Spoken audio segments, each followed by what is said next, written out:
Good morning, students. Welcome to SST class. Yesterday we started chapter 13 and we read about their three ruler, Chandragupta, Bindusara और अशोका। हमने इनके बारे में read किया और हमने रीड किया था कि अशोका की लाइफ में सबसे भयानक युद्ध जो था वो कौन सा था, कलिंगा का हुआ था, जिसकी वजह से उसकी लाइफ जो है वो चेंज हो जाती है। वो कैसे चेंज होती है, so let's read today from 111 page से हम रीड करेंगे। He adopted Buddhism after the Kalinga war and spend the rest of his life in propagating and preaching it. Propagate का मतलब होता है फैलाना एंड प्रीचिंग का मतलब होता है उपदेश देना। उसने कलिंगा वॉर के बाद जो है बौद्ध धर्म को अपनाया और अपनी बाकी की ज़िंदगी बौद्ध धर्म के प्रचार और उपदेश देने में फैलाई। Not only in India but also in many other countries of the world. केवल भारत में नहीं बल्कि दूसरे विश्व के दूसरे देशों में भी उसने बौद्ध धर्म को फैलाया। He advise his sons and grandson not to conquer new countries. उससे अपने बेटों और अपने पोतों को भी ये एडवाइस दी। कन्क्वर का मतलब होता है जीतना, कि आप नए कंट्रीज़ को मत जीतो। They were advise to go in for dharma vijay that is winning the heart of the people. उसने जो है ये सलाह दी कि उनको किसके लिए जाना चाहिए, धर्म विजय के लिए जाना चाहिए। धर्म विजय का मतलब क्या है, कि लोगों के दिलों को जीतना। Ashoka got his teaching engraved on rocks and stone pillar in local languages like Kharosthi, Prakrit, Greek and Aramaic. Ashoka ने जो अपनी शिक्षाएं थी उसने चट्टानों के ऊपर और जो पिलर्स थे, खंबे थे स्टोन के, उनके ऊपर जो है वो लिखवाई।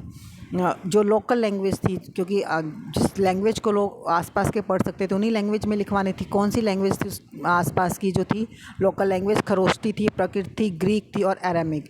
This teaching were known as his edicts. ये जो शिक्षाएं हैं उसकी, जो उसने रॉक्स पे और स्टोन पिलर्स पे लिखवाई बौद्ध धर्म के बारे में, ये क्या कहलाती हैं? एडिक्ट्स कहलाती हैं।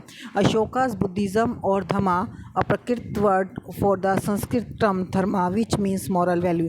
अशोका का जो बौद्ध धर्म था, बौद्ध धर्म, उसको प्रकृत लैंग्वेज में धर्म बोलते हैं और संस्कृत में धर्म को प्रकृत लैंग्वेज में धमा बोला जाता है, जिसका मतलब होता है मॉरल वैल्यू, कि लोगों के अंदर मॉरल वैल्यू होनी चाहिए।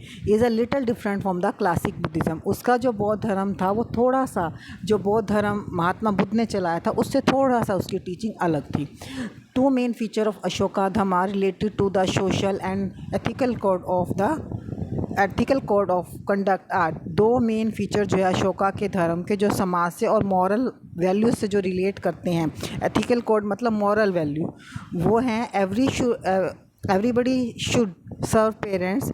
सबको पेरेंट्स की सेवा करनी चाहिए। Care and love all living creatures and animal. जितने भी जीव जंतु हैं, एनिमल्स हैं, सबको उसकी केयर, देखभाल और प्यार करना चाहिए। Follow and adopt the path of truth. सभी को सच्चाई के रास्ते को फॉलो करना है और उसको अपनाना है। Be kind to slave, servant and worker. Slave क्या होता है? गुलाम। पहले बेटा देखो, जैसे आप देखो सब्जी मंडी लगती है ना, पहले ऐसे आदमियों की मंडी लगती थी जहाँ पे आदमियों को खरीदा और बेचा जाता था। अमीर लोग आदमियों को खरीदते थे और अपने यहाँ पे गुलामों की तरह, नौकरों की तरह उसको रखते थे। तो जो भी आपके गुलाम हैं, नौकर हैं, ये जो आपके यहाँ काम करते हैं, उनके प्रति आपके मन में दया होनी चाहिए। रिस्पेक्ट ऑल एल्डर्स, ब्राह्मण, टीचर्स, मॉन्क्स। जो भी आपके बड़े हैं, ब्राह्मण हैं, टीचर हैं। मॉन्क्स क्या होते हैं बेटा? जैसे हिंदू धर्म में पंडित होते हैं ना, जैसे बौद्ध धर्म में जो पंडित होते हैं उनको मॉन्क्स कहा जाता है, जिसको भिक्षुक बोलते हैं हिंदी में। जो बौद्ध धर्म के पंडित कह लीजिए, उनको मॉन्क्स बोलते हैं। उन सब की आपने रिस्पेक्ट करनी है। Follow non violence, non violence मतलब अहिंसा को फॉलो करना है, मार धाड़ को फॉलो नहीं करना। Have tolerance and peace. सबके अंदर सहन शक्ति और शांति होनी चाहिए, ये उसने अपने मॉरल वैल्यूज़ में दिया। सेकंड क्या है? Everybody should avoid arrogance. Arrogance का मतलब होता है घमंड, कि किसी को घमंड नहीं करना किसी भी चीज़ का। एनिमिटी, शत्रुता की भावना नहीं रखनी। सेक्रीफाइस ऑफ एनिमल्स, जानवरों की बलि नहीं देनी। Fighting for religion and land, जमीन और धर्म के लिए आपस में नहीं लड़ना। He wanted that his people should live in harmony with each other.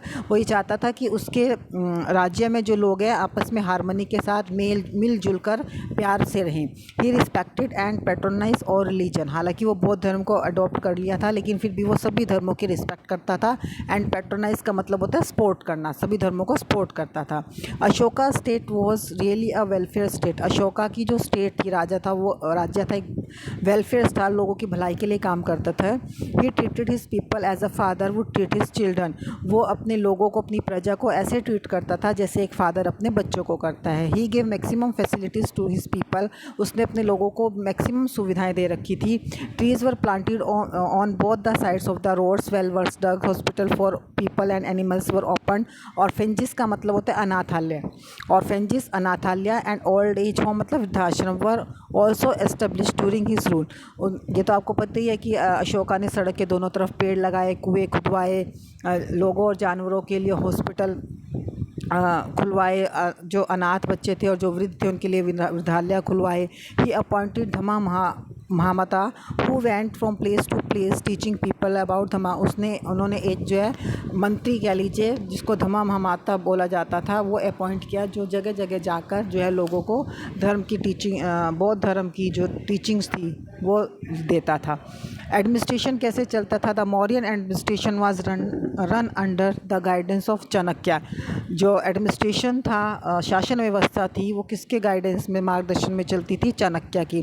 The king was the head of the state and enjoyed supreme power of military, judicial and administration. King जो था, देखो जब राजा का राज होता है तो सब की पावर उसके पास होती है, तो राज्य का हेड कौन था? स्टेट, सारी सुप्रीम पावर उसके हाथ में थी। सेना, जुडिशरी मतलब न्यायिक व्यवस्था का भी वो हेड होता था, सिविल एडमिनिस्ट्रेशन का भी वो हेड होता था, मतलब जो आम नागरिकों की वो प्रशासन करना है। ही हैड ए मंत्री परिषद, हालांकि देखो राजा के पास एक मंत्री परिषद जो जरूर होते हैं, काउंसिल ऑफ मिनिस्टर, मंत्री जरूर होते हैं, to advise and assist him, जो उसको सलाह देते हैं और उसको सहयोग देते हैं। However the king was not bound to follow their advice, हालांकि राजा उनकी एडवाइस मानने के लिए बाध्य नहीं होता। ये जरूरी नहीं है कि जो मंत्री ने बोल दिया राजा उसको माना जाए, राजा उसको माने।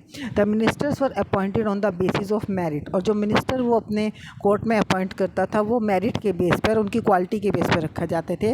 ही kept ladies as his body guard, और आपने जैसे पहले भी आया था कि वो उसके बॉडीगार्ड कौन होती थी? लेडीज़ होती थी। अमात्य, महामात्रा, adhyaksha, purohita, senapati, yuvraj were some of the official in his court, ये उनके अधिकारियों के नाम है जो उसके कोर्ट में मंत्री होते थे। There was a very efficient espionage system, मतलब जासूसी का भी बहुत कुशल सिस्टम था। अब राजा लोग हैं, जासूसी तो करा रहेंगे ना आसपास की, ताकि पता चले कि कोई अटैक ना कर दे। The whole empire was divided into smaller unit for efficient administration, पूरे साम्राज्य को छोटे छोटे यूनिट्स में जो है वो डिवाइड किया था ताकि कुशल से शासन हो सके। जैसे आप देखते हो कि पूरे इंडिया को स्टेट्स के अंदर डिवाइड किया, फिर हर स्टेट के अंदर डिस्ट्रिक्ट्स हैं, फिर डिस्ट्रिक्ट्स के अंदर आपके तहसील्स हैं, ताकि एडमिनिस्ट्रेशन अच्छे से हो सके। उसने भी स्मॉल यूनिट्स में डिवाइड किया हुआ था।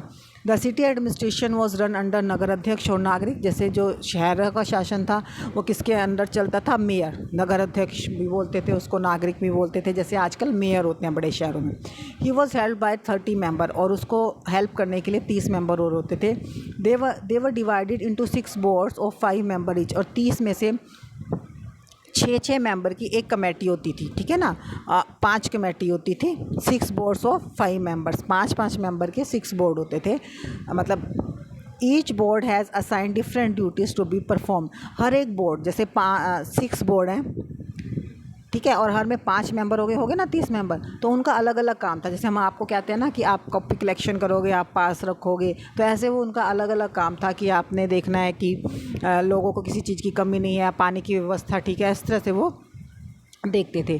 The administration was run by a group of officer, the village administration, जो गांव का एडमिनिस्ट्रेशन था वो ऑफिसर्स का एक ग्रुप होता था जो उनको देखता था। They kept record of the people, collect taxes and maintain law and order in their village, वो लोगों का रिकॉर्ड रखते थे, टैक्स कलेक्शन का, और गांव के अंदर जो है लॉ ऑर्डर को मेंटेन करके रखते थे। Now come to the page number 112। Social condition, सामाजिक दशा जो थी वो कैसी थी, किस तरह से समाज में लोग जो है वो रहते थे। The life of people was peaceful and prosperous in the society, जो सोसाइटी में लोग थे वो कैसी लाइफ जीते थे? प्रोस्पेरस मतलब सुख समृद्धि थी, पीसफुल थे, शांति से रहते थे। Varna and ashram system of Rigvedic period were in practice, जैसे आपने पढ़ा था कि 4 वर्ण थे, ब्राह्मण, क्षत्रिय, वैश्य, शूद्र, 4 आश्रम थे। पहला आपका जो था वो आश्रम था ब्रह्मचार्य, फिर आपका गृहस्थाश्रम था, फिर वानप्रस्थाश्रम था, फिर संन्यासाश्रम था, वही प्रैक्टिस थी अभी भी। Kautilya outline the duties of each varna under each ashram, Kautilya ने हर एक आश्रम के अंदर हर एक वर्ण की ड्यूटी जो है वो आउटलाइन कर रखी थी कि ये काम ये करेगा। Most people married within their own caste and follow the paternal trade और प्रोफेशन, पैटर्नल मतलब जो पिता का है, ज़्यादातर लोग अपनी ही कास्ट में शादी करते थे और जो पिता का व्यवसाय होता था, बिजनेस होता था, उसी को फॉलो करते थे। People lived peacefully and harmoniously with each other and obeyed law.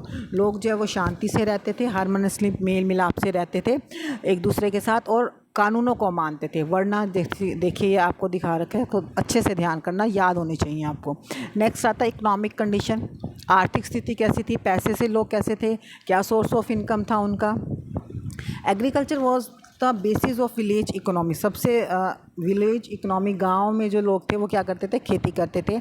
Many dams and lakes were constructed to provided irrigational facility, irrigation मतलब सिंचाई। अब जब खेती करते थे तो सिंचाई की व्यवस्था होनी चाहिए, तो बहुत सारे डैम्स और लेक मतलब झीलें जो है वो बनवाई गई इरीगेशन, सिंचाई की सुविधा देने के लिए। कैनल्स मतलब नहरें, कैनल्स वर ऑल्सो डग मतलब खोदी गई। Sudarshan lake built by Chandragupta Maurya is a good example of the irrigation system that was prevalent at that time. तो चंद्रगुप्ता ने उस टाइम में सुदर्शन लेक बनवाई जो उस टाइम में इरीगेशन सिस्टम का एक अच्छा एग्जाम्पल है। The state also gave financial help to the cultivator and trader. जो राजा है वो जो कल्टिवेटर मतलब जो खेती करते थे या बिजनेस करते थे, अगर उनको कोई पैसे की ज़रूरत होती थी तो उनको फाइनेंशियल हेल्प, पैसे से भी हेल्प करते थे। Proper attention was paid to cattle rearing and pasture. Cattle rearing मतलब जानवर पालना और पॉस्चर होता है चरागाह, जहाँ पे जानवर मतलब ऐसे मैदान जहाँ पे जानवरों के लिए चरने के लिए बनाए जाते हैं स्पेशल। वो सिर्फ वहाँ पे घास होती है और जानवर वहाँ पे चारा चरते हैं, तो उनके पे पूरी ध्यान दिया जाता था कि लोग जानवर पाल रहे हैं तो उनके लिए ऐसी मैदान होने चाहिए घास के जहाँ पे वो प्रॉपर तरीके से चारा चर सकें। Forest and wild animal mines and natural resources were considered as public property. Public मतलब सरकार की, राजा की। जो जंगल थे, जंगली जानवर थे, माइंस मतलब खाने, जैसे लोहे की खान होती है, कोयला खान में से निकाला जाता है, और जो नेचुरल रिसोर्सेज हैं जो हमें नेचर ने प्रोवाइड किए हैं वो सब किसकी प्रॉपर्टी होते थे, राजा की। And protected by state law, और जो राज्य का कानून होता था उसके द्वारा उनको प्रोटेक्ट किया जाता था, सुरक्षा की जाती थी उसकी। Heavy punishment was given to those who cut down green tree, और जो हरे पेड़ों को काटते थे उनको पनिश किया जाता था। देखिए कितना अच्छा एफिशिएंट था उस टाइम में भी, ठीक है ना। Promotion of trade was ensured by the government official. जो ट्रेड मतलब बिजनेस को प्रमोट भी किया जाता था गवर्नमेंट ऑफिशियल जो अधिकारी थे उनके द्वारा। Cotton, wool, silk and jute products were the main item of internal and foreign trade. Cotton जो कहते हैं रुई कह लीजिए, ऊन, सिल्क और जूट जो थे वो मेन आइटम थे जो इंटरनल मतलब देश के अंदर और फॉरेन मतलब विदेशों में भेजी जाती थी। The trader had to pay various taxes to the government. जो बिजनेसमैन थे, व्यापारी थे, वो बहुत सारे टैक्स गवर्नमेंट को पे करते थे। Their products were thoroughly checked काशी। The products were thoroughly check. उनके जो प्रोडक्ट जो सामान बनाते थे उनको अच्छे से चेक किया जाता था।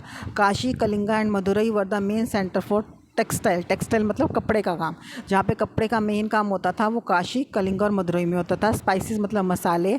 आइवरी मतलब हाथी के दांतों से जो सामान बनता है, हाथी के जो आगे वाले दो लंबे दांत होते हैं ना उनसे। Were the main item for export, जो बाहर भेजी जाती थी। Do you know along with taxes tributes was collected in the form of goods. Tribute मतलब आप किसी को कोई गिफ्ट देते हो, टैक्स के अलावा गिफ्ट भी जो है वो कलेक्ट किए जाते थे गुड्स के रूप में, सामान के रूप में। गुड्स का मतलब सामान होता है। Tribute is believe to be willing और वॉलेंट्री डोनेशन। ट्रिब्यूट मतलब कुछ लोग अच्छा से कुछ अपनी तरफ से कोई गिफ्ट देना चाहते हैं, ठीक है ना, अपनी इच्छा से वॉलेंट्री डोनेशन करना चाहते हैं, उसको कहा जाता था। आर्ट एंड आर्किटेक्चर कैसा था, भवन निर्माण कैसा था, कला कैसी थी। 5 types of architecture monument were prevent during that period. 5 तरह के भवन निर्माण के मॉन्यूमेंट जो इस टाइम में पाए गए, जैसे पैलेसेस महल, स्तूपास बनाए गए, केव्स हैं, पिलर्स हैं और रॉक एडिट्स हैं। Do you know stupa is a Buddhist temple. Stupa क्या कहलाता है, बौद्ध धर्म का टेम्पल। जैसे हमारे मंदिर है, हम मंदिर कहते हैं, वो स्तूपा कहते हैं। It is a famous as spiritual monument. Spiritual मतलब धार्मिक इमारत है। इट हैज़ अ डोम। डोम मतलब गुम्बद, ऊपर एक गुम्बद होता है, जैसे मंदिर का ऊपर होता है गुम्बद, और है पगोड़ा, या उसको पगोड़ा कहा जाता है। Where the sacred relics of enlightened beings and religious text are kept. जैसे आप देखते हो मंदिर के ऊपर गुंबद होता है, एग्जैक्ट उसी के नीचे मूर्ति रखी होती है। ऐसी जो डोम होता है स्तूपा का उससे नीचे ही टेक्स्ट मतलब बुक रखी हो या जो उसके लिरिक्स है उसकी मूर्ति रखी होती थी। Caves temples are called विहारास। जो केव गुफाएं होती थी, मंदिर होते थे, वो क्या कहलाते थे? विहार, स्पेशली बौद्ध धर्म के। And prayer hall are called chaityas. और जहाँ पे प्रेयर्स होती थी उनको क्या कहा जाता था? चैत्यास। सो आज के लिए स्टूडेंट्स इतना ही। That's all for today. Thank you. Have a nice day.